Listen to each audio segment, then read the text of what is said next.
talk that's on something that you can use, as opposed to a talk about acupuncture, which is a little hard to use. Because you can experience treatments and stuff, throughout the evening, so there's not much point in talking about it.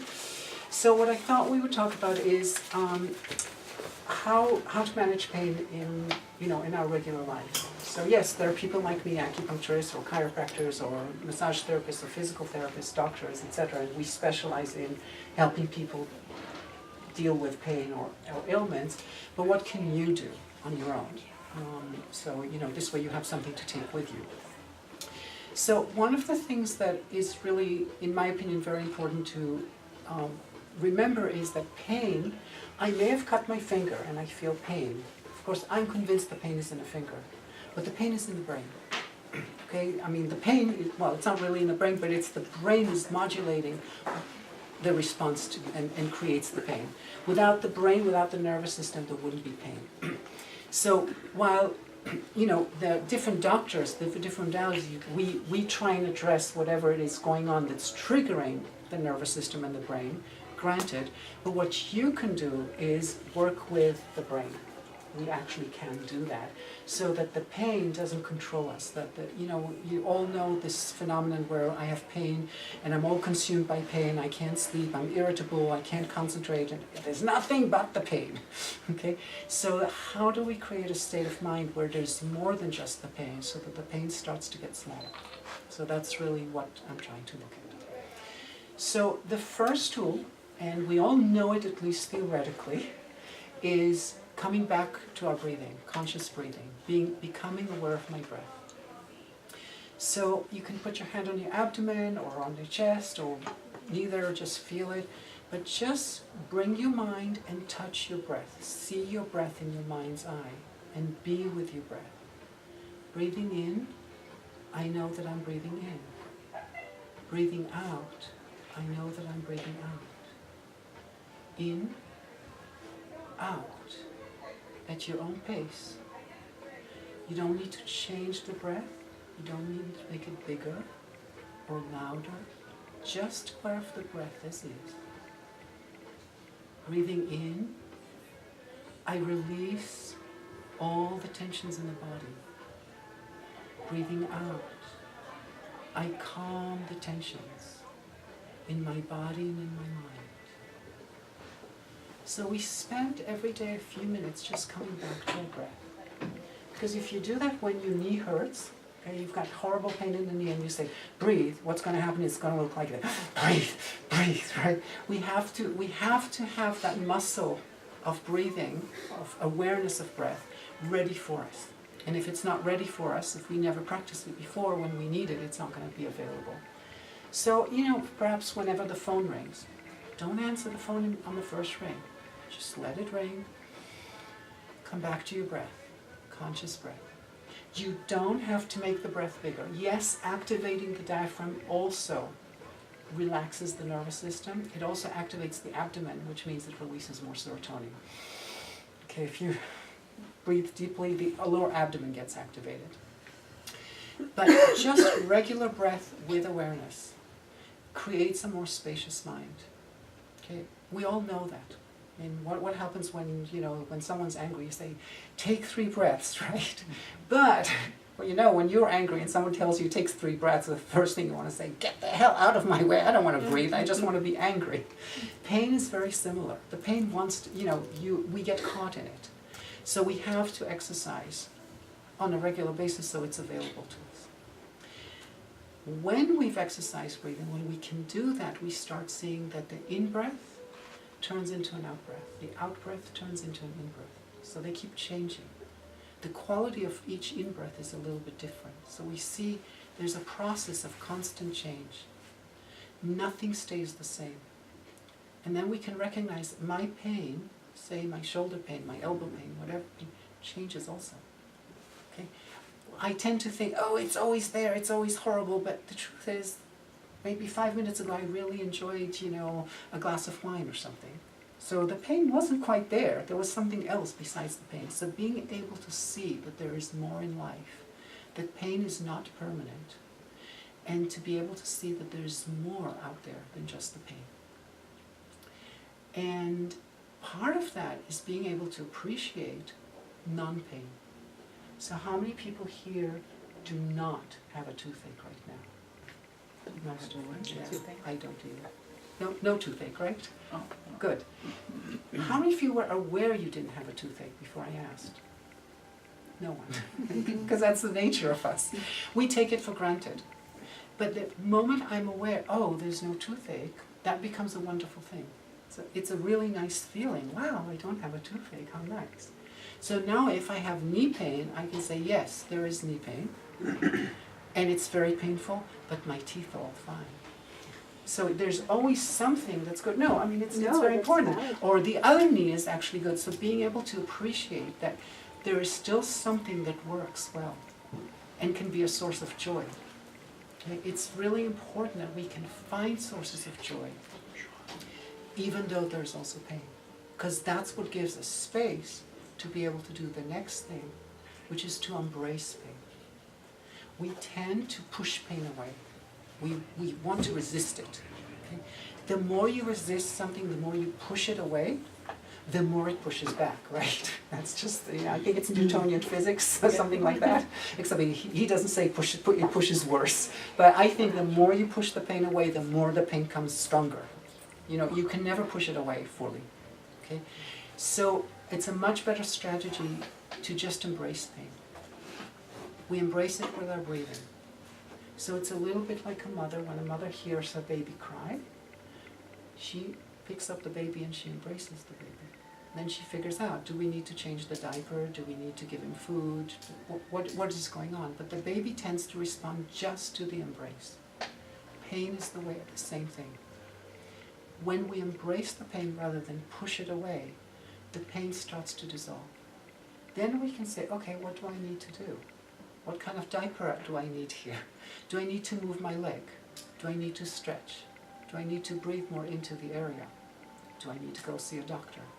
So embracing the pain is probably the most important strategy that we have rather than pushing it away. So working with the mind, we have our conscious breathing, which calms the nervous system. We have the recognition of there's wonderful states of mind available to me right here, right now, in spite of the pain, and the capacity to embrace pain. None of these are difficult, and at the same time they're not so easy either. And they're also very pleasant, so it's very fortunate. Then on a physiological level, what we can do is we recognize that the brain perceiving pain comes from the frontal part of the brain. You see people when they're in pain, they do this. They're trying to calm down the frontal cortex. You don't see someone grabbing the back of their head and saying, oh, I have terrible stomach pain. Okay, that's not a normal thing. This is what we do to calm ourselves down. We want to stop the firing of the front part of the brain and bring more weight or more emphasis to the back of the brain so a relaxation can happen. Okay? So we can do that with our hands, which is very natural. We can do it with our mind's eye. We can just bring attention to cooling down the front part of the brain and activating or more the back of the brain. We can visualize that. And we can also do it lying down. Those of you who've been on my table know I often tell people, let the eyes sink, let their head be heavy, so the back of the head and the neck relax. So you can literally, with weight, feel a relaxation wave coming down the spine. Also, how many of you have seen Star Trek Next Generation?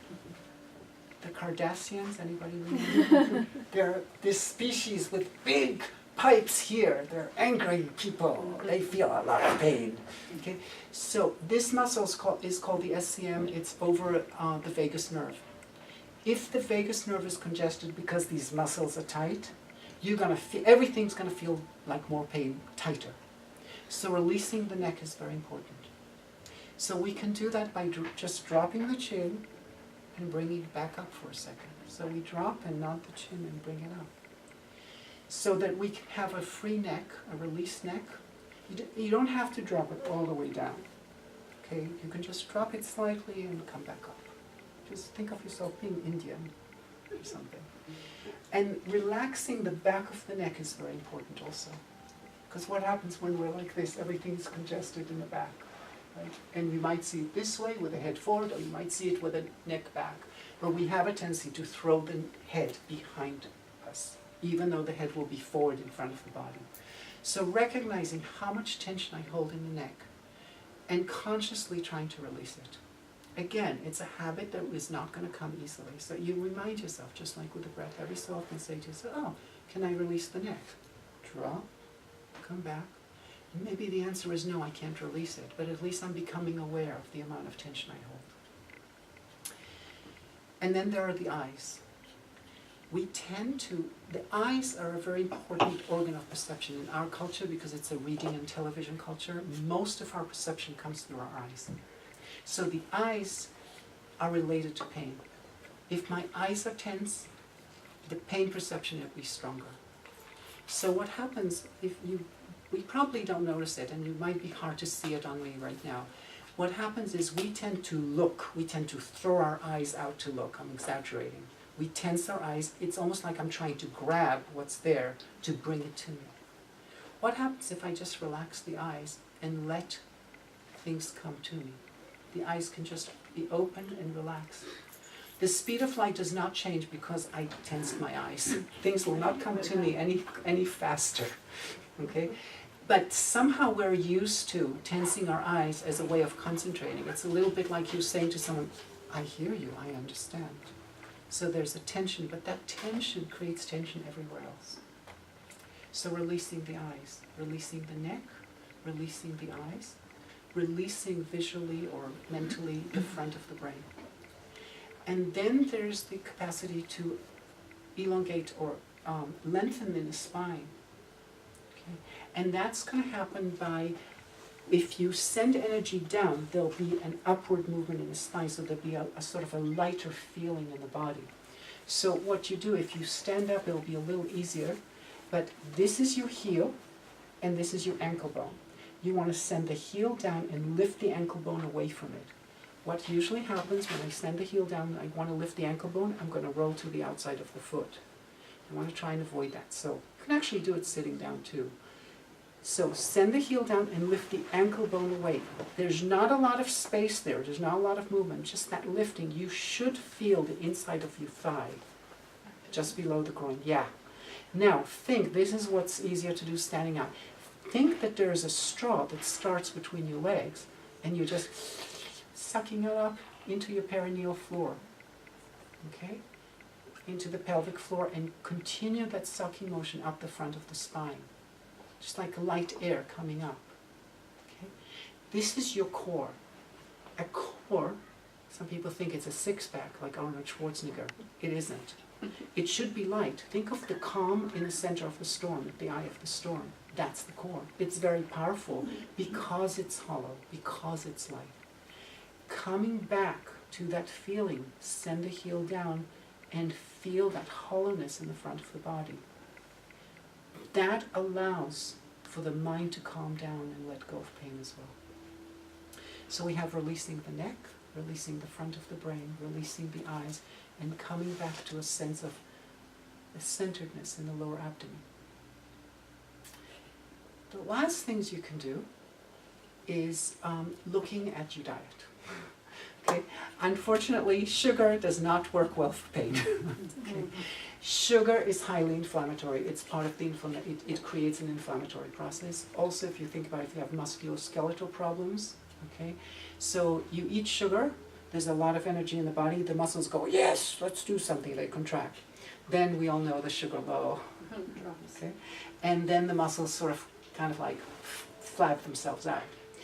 Sugar high, contract, flabbing out, contract, atrophy, contract, atrophy. Eventually what you have is some muscles end up very tight, some muscles end up kind of overly flabby. The perfect condition for musculoskeletal problems. Why? Because you have some muscles pushing one way and the other muscles can't counter it because they're too weak. It all depends on who and what they are. So whenever you have pain issues, to see if you can avoid sugar. I know it's very difficult, especially if that includes simple carbs. But, you know, depending on how bad your pain is, you may be willing to do it. And the last thing is dark leafy greens. We're not talking about iceberg lettuce here, we're talking about spinach and darker. So that's collard, kale, chard, dandelion greens, things like that. Anything from the spinach to the darker. They're very alkalizing, so they relax the body. If you Google Avi's green slime soup, you will see a recipe. It takes 10 minutes to make soup for the week. Okay, really not a big deal. Drink 1 or 2 cups every day, and I'm not going to say it's a panacea, but it's helpful. Okay. So these are a bunch of different tricks that you can apply. We did have a handout so you can take notes, and we didn't get to it, but we will find it and supply it for you if you put your name in, and we'll make sure you can get one. And yes, there is always, you know, there are people like me, you know, there's always modalities to try in order to address other issues. But it's also nice to have things that we can do for ourselves. So thank you for coming. I'm around if you have any questions. I'll also be in the first 2 rooms here on the left if you want to get some treatments. Enjoy your evening. Try and avoid the sugar if you choose. And enjoy. Thank you. Thank you.